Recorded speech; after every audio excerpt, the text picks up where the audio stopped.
What's up everyone, David here, got a new video for y'all today. But before we get into it, if you haven't already, make sure you subscribe to the channel, hit the bell notification so you don't miss on any new videos. Because remember, new videos on this channel every Tuesday, Thursday, and Sunday. So don't miss out. Now, as you could already tell, I'm just gonna get straight to the point. I signed up for a powerlifting meet. Just literally out of the whim, just decide, you know what, why not? I spent so many years working out. I've always had goals of new PRs that I wanted to set for myself in the squat, bench, or deadlift, or any other strength-based movement. I've always had goals for how I want to look physique-wise. You know, sometimes I'll go a couple months, trying to add on a little bit of weight. Sometimes I go a couple of months of, I want to go on a cut. I want to lean out. Sometimes I'm just maintenance. I've always stayed consistent with my workouts. Why do I work out so hard? Why do I push myself? Why do I always want to set the bar even higher for myself? Because I love it. I've always just enjoyed working out. It's never always ever been realistically to just compete in anything. When I was competing for something sports back in high school, then yeah, all of these workouts can help me compete and perform better out on the field, out on the track. But at the end of the day, no matter what sport I'm playing, the gym, the weight room, the weights, that was always the most enjoyable, more so than the actual football, than the actual track and field, and the swimming, the martial arts, whatever it may be, whatever sport I've done up until this point, weights have always been number one to me. So I just genuinely love it. I enjoy it. That's why I always say in a lot of my videos, I'm not competing in anything. I'm just doing it because I actually genuinely enjoy it. I always find it funny when people have a hobby, everyone always is okay with it. But whenever that hobby is fitness related, it always has to be, oh no, you can't do that, you can't work out like that because they don't allow that in powerlifting. Well, no, in competition you're gonna be judged on that. No, I'm just doing this as a hobby. I'm just doing it because I enjoy it. How come people that actually cook and bake, they do that as a hobby? You never hear or see any hater comments on this. It's like, no, you can't cook like that because that's not how they do it in restaurants. They never compare it to anything else. But for some reason, when it's always fitness related, instantly the haters are always gonna say, no, that's not competition standard. You can't compete like that. Not all of us are trying to compete. Some of us, we're just doing it because this is the way we get away from life. Some of us, this is just our passion. This is what we enjoy. This is what we love. So you know what? Just out of nowhere, just to switch some things up, how about we turn my passion into further purpose? How about we actually do try to compete? I just want to see where I'm at. I'm just going in there to have fun. Am I going to become a world level powerlifter? That wasn't necessarily the goal. Will I eventually get to that point? I honestly don't want to say yes. I'm just doing it just to try it out, just to see how it would be. I know there's stronger people out there than me. I know I'm stronger than a lot of the average people, but keep in mind, those are average people. I'm just a natural gym bro. I'm not on any roids. I'm not that big. I'm just doing this because why not? It's a new experience. So I'm gonna go ahead and be taking you all on a journey. You've already seen a majority of my other videos. You already seen the type of content that I put out. A lot of it is very informative. I'm just giving my tips, hypertrophy, strength building, just anything that I feel can help you all, the common folk, the average gym bros, the average fit chicks, those of you who are not on steroids, those of you who choose to stay natural your entire life just the way I do. I try to help y'all out because I wish someone would help me out. It was harder when I first started. We see so many of these influencers giving advice to teens back in, like, let's just say 2015 to 2018, but a lot of that information has been debunked. Us just saying as those guys were on roids. So definitely when you give advice and you're someone who's enhanced, the person that's listening who's natural will never end up looking like you unless they take the same drugs as you. And since we're talking about drugs right here, let's try out this new flavor, Ghost America Pop. I've been seeing everyone try it out. Everyone's saying it's so good. Let's get a little patriotic for the day. Let's just try it out. A little pick me up for the day because I got a lot to get done. Oh. That sizzle. Listen to that ASMR. Oh, it's got a strong smell. I can smell it already. Let's go. Right there. Give it a little shake, get the ice, make it nice and cold. I wish I would have refrigerated it overnight, but oh well.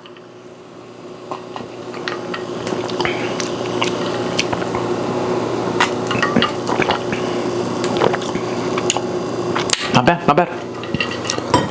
I expected more, honestly. I love Ghost. I love a lot of their flavors, but just that one specifically I've never tried and I keep seeing everyone post it. I expected more. My favorite flavor is I love grape, the Welch's one. That one's good. But anyways, so I'm gonna be taking you all along the journey. Typically, a lot of my videos, it's not too, I would say, personal or vlog style. It's more of just informative, just straight to the point. What is it that I'm trying to teach? What is it that I'm trying to educate you on? I'm gonna make this into a 10-episode series. This is episode 1, first one, just taking you on the ride. It's literally just gonna be a lead up to competition day. It's in December. We're just gonna be going over the ins and outs. Every episode's gonna have a theme. We're gonna be going over new things and just literally just documenting the whole process, and hopefully y'all enjoy it. So for the sake of this video, episode 1, we just laying down the groundwork.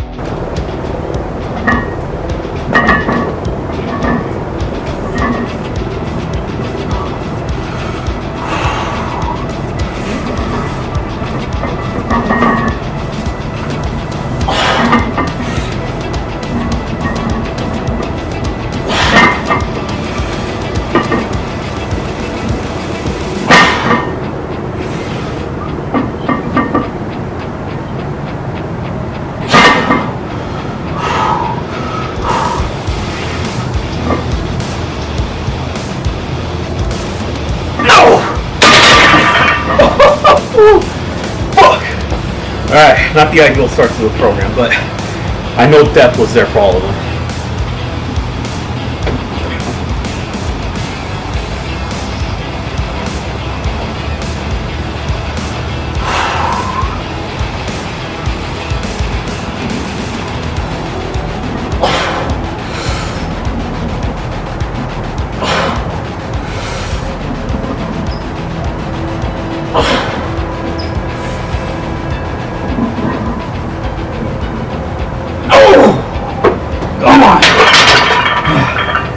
Much better.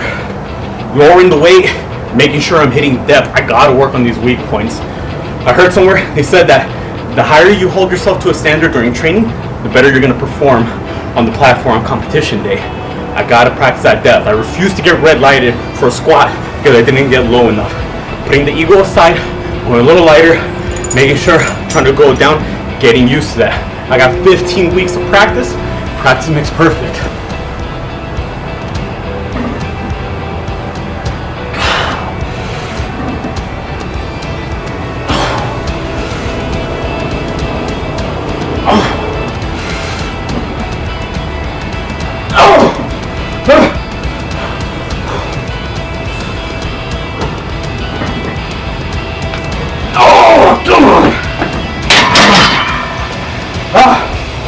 A lot of volume.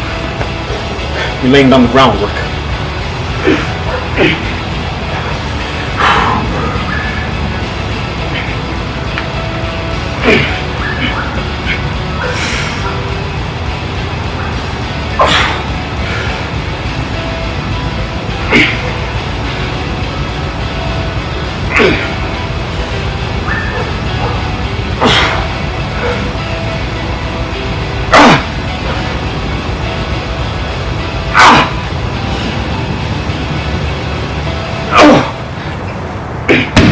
Oh my God.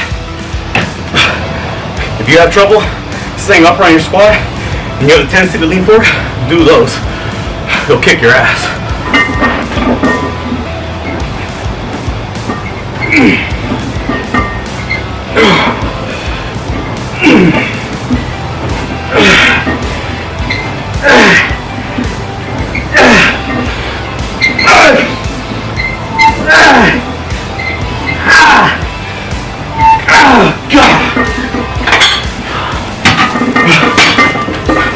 Running out of time. I got a superset. Gotta go to work in a bit.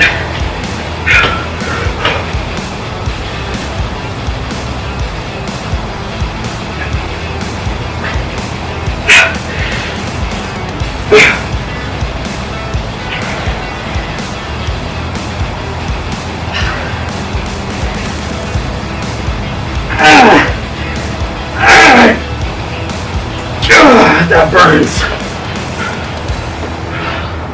So all the work that we're putting in has to lead to somewhere. Every workout, there needs to be a goal. There needs to be a long-term goal. What exactly is it that I'm trying to do within these next couple of weeks? What am I trying to do on the day of competition? PR board. Pretty sure many of you have seen this in the background of all my videos, all of my current lifts, except for the last row, that's someone else. But from right here on, these are all my top lifts on all the varying styles of squatting, pressing, pulling. Now as for the big three, PR on squat, currently with sleeves, 365. Bench press, it was just a touch and go rep with 275. Deadlift, nothing too crazy with a belt, 455. Those are the current PRs. I'm thinking I want to go ahead and set new PRs, not during the day of competition, but 1 or 2 weeks out so I can begin a taper. So what I'm envisioning here, what I'm thinking of going is, let's just say squat goal. It's currently at 365. So you know what? What if we just aim it for 385? There we go. Bench press, this one's gonna be a pretty difficult one, mainly because that rep, that 275 was touch and go, and it was with elbow sleeves. During competition, that is not allowed. Competition, you cannot wear elbow sleeves, and you actually have to add the pause. So it's actually gonna be more for the pause bench. My current pause bench PR is 260, and even then, that pause was not up to competition standards. So that's obviously something I gotta work on even more so. So we're just gonna go ahead and let's just say bench goal. We're just gonna go under the assumption that it's already with the pause, and we're just gonna go ahead and try to hit 265. Again, that's with a pause, but I still wanna go ahead and hit those touch and go reps. Let's just go a little bit of a slide. Let's go 285.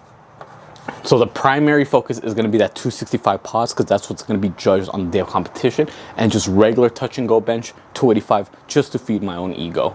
And then for deadlift, that one, nothing changes. The way I do my deadlift is already up to standard deadlift goal. So I'm just gonna shoot even higher. I'm really debating because this last training cycle, I was so close to getting 275.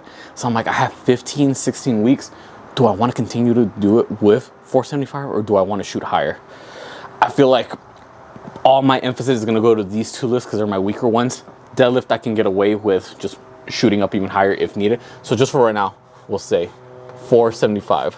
And for reference, I pull conventional. If you want to go ahead and do sumo, I don't care, as long as you beat your own records, because at the end of the day, that's what you're getting judged on. How high can you set the bar for yourself?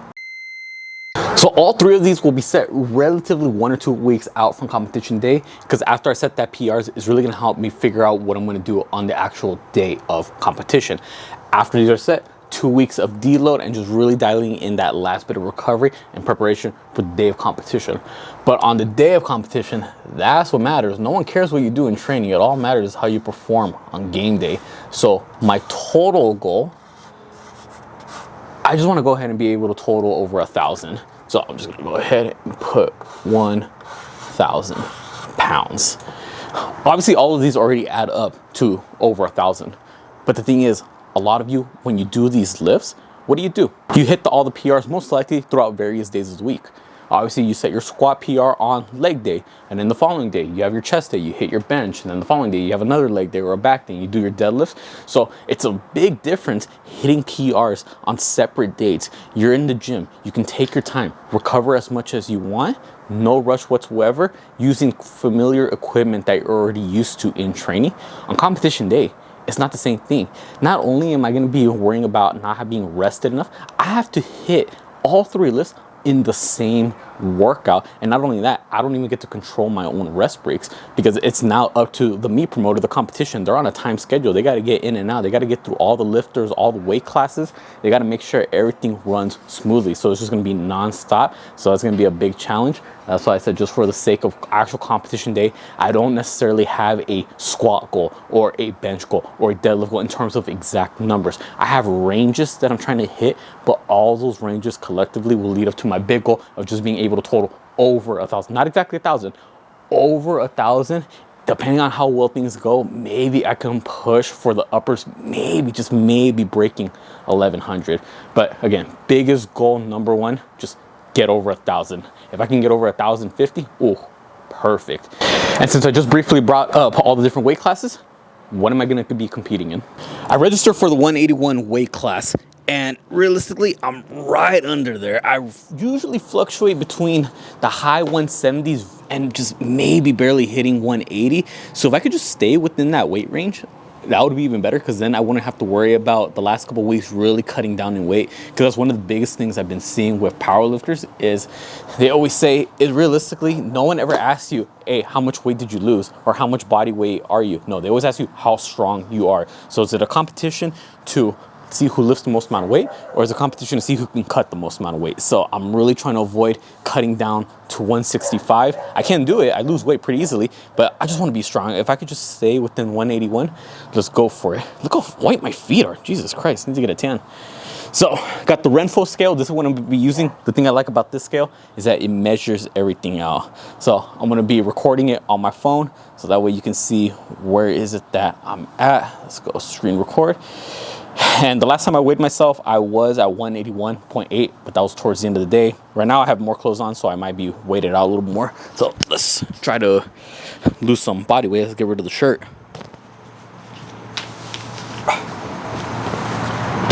All right, let's see where we're at.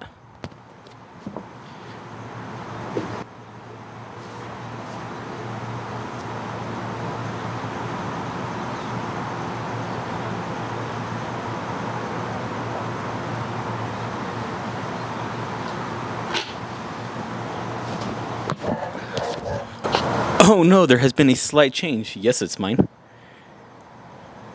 All right, look at where we're at, 176.4. Keep in mind, I just ate breakfast right now. I ate 3 eggs and 4 breakfast sausages. So we'll just say that the pound of food added on, plus all the water and the energy drink that I've been drinking, that's 176.4. And just for reference, these are my stats physically. This is how I look like. So not only am I trying to obviously make strength gains, but I also have to be monitoring just the way I look. Not necessarily training for aesthetics, but obviously if I start putting on a bunch of weight, then that's going to be, you know, affecting my weight class, because I have to stay under 181. And the competition, I have to weigh in at 7 a.m. And right now, early in the morning, I weighed in the high 170s. All right, perfect. If I could stay consistent with that, maybe those last few pounds, I'm at 176, I have a cap of 181. Okay, realistically, that means I could gain up to 5 pounds of muscle.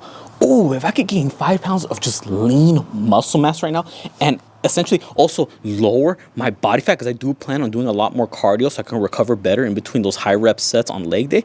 Oh my God, we're talking about total body recomposition.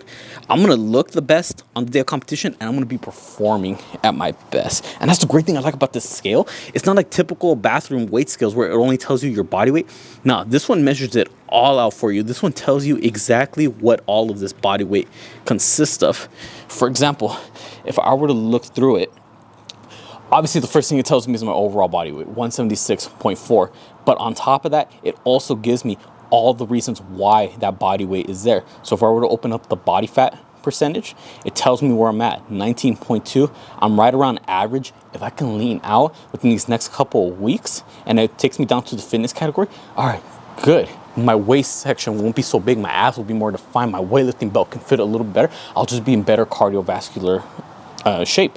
If I were to go back and then whatever weight I do lose with body fat and then regain it in muscle mass, oh, even better. So right now, my overall lean muscle mass in my body, 135.6. You see it's in the high category, but if I can gain 5 pounds of lean muscle mass, essentially get up to 140, I'm still within the 181 category. So that's a great thing I like about the scale. It just gives you the specifics of what this body weight is specifically consisting of.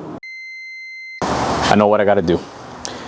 Already set the goals, already laid out the time frame, know what category I'm gonna be competing in, 181. It's just time to put in work. Again, just taking you all along the journey. 9 more episodes, focusing on different aspects, just leading up to just being the best athlete I can on the day of competition. Hopefully you all enjoyed this video. If any one of you have ever had any experience in powerlifting, specifically competing, know what it's like to actually show up on competition day, comment down below any tips or tricks or anything that's gonna give me the upper edge. I'd be more than willing to listen, because again, I've never done this before. So if you've been through it, help me out. Also, comment down below any other video suggestions you'd like to see me do, whether it be about mindset, motivation, nutrition, diets, workouts, programs, whatever it is, comment down below. I'd be more than happy to help y'all out. Be sure to subscribe to my channel so you miss out on any new videos, because remember, new videos on this channel every Tuesday, Thursday, and Sunday, so don't miss out. And then Instagram and TikTok, same thing. Be sure to follow me on both accounts. I put all my links down in the description below. With that being said, I'll catch y'all next time.